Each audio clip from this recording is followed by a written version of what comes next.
Bar, new with multigrain.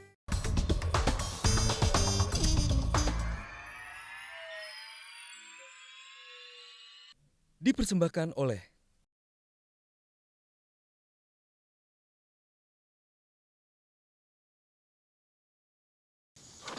Pak Kiai, menapa wonten Pak Kiai ayat Al-Quran yang menjelaskan tentang ilmu? Iqra bismi rabbikal ladzi khalaq. Bacalah atas nama Tuhanmu yang menciptakan. Itu ayat pertama kali yang turun di bumi. Apakah dijelaskan dalam ayat itu bahwa membaca itu hanya untuk laki-laki? Semua manusia laki-laki atau perempuan diwajibkan untuk membaca. Pak Kiai, kenging menapa Kiai mboten menerjemahkan ayat-ayat Al-Quran dan menjadikannya menjadi sebuah buku? Saya sedang melakukan, Doro Ajeng. Kula nyuwun sanget dipuntuntasaken Pak Kiai.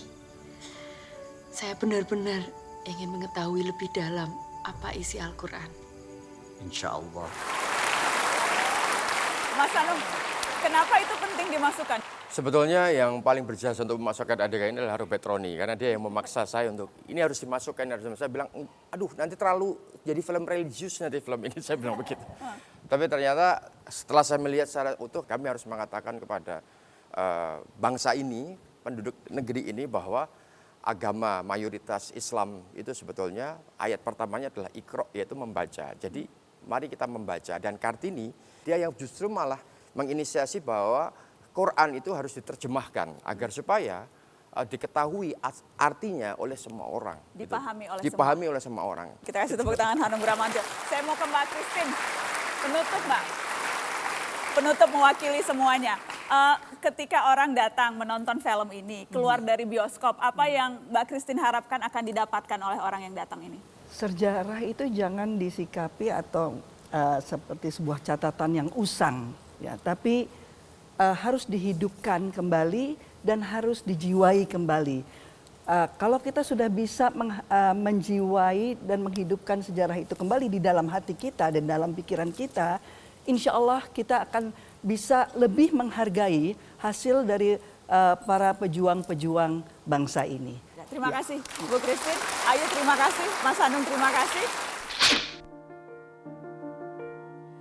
Angin kemana akan mengarah, membangun jiwa yang haus cerita, keinginan mengetahui dunia,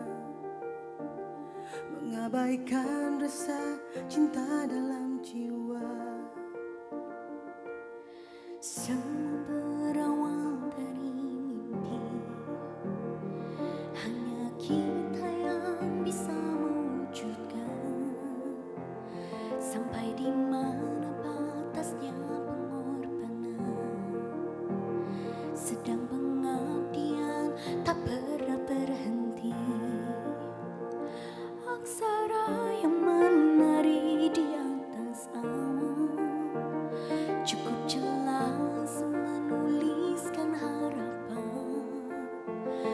Memang kenapa bila aku perempuan, aku tak mau jadi budak kebodohan. Cinta bicara halusnya perasaan, hadir tanpa diundang dan dipaksakan. Memang kenapa bila aku perempuan, aku tak mau jadi budak kebodohan.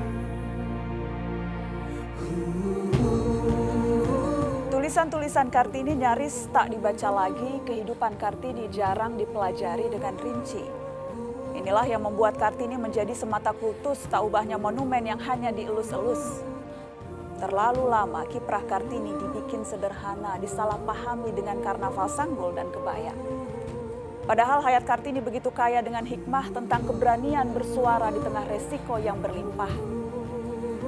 Tidak semua cita-cita Kartini terrealisasi. ia mengalami pahitnya patriarki dan poligami. Hasrat bersekolah setinggi mungkin hanya menjadi angan, kandas oleh pahit dan kerasnya tekanan. Tak mudah mendobrak berlapis-lapis tradisi lama, ia dikungkung tembok yang menyerupai penjara. Setidaknya ia bersuara, menyatakan pikiran dengan pena, meletakkan fondasi perjuangan emansipasi wanita.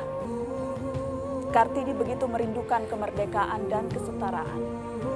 Mimpi istimewa yang dirindukan perempuan dari segala bangsa.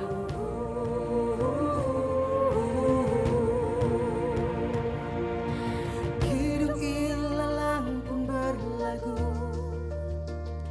memberi restu pada harapanmu. Pandanganmu jauh luas membentang, meyakini habis gelap pasti terang. Aksara yang menari di atas awan cukup jelas menuliskan harapan. Memang kenapa bila aku perempuan, aku tak mau jadi budak kebodohan.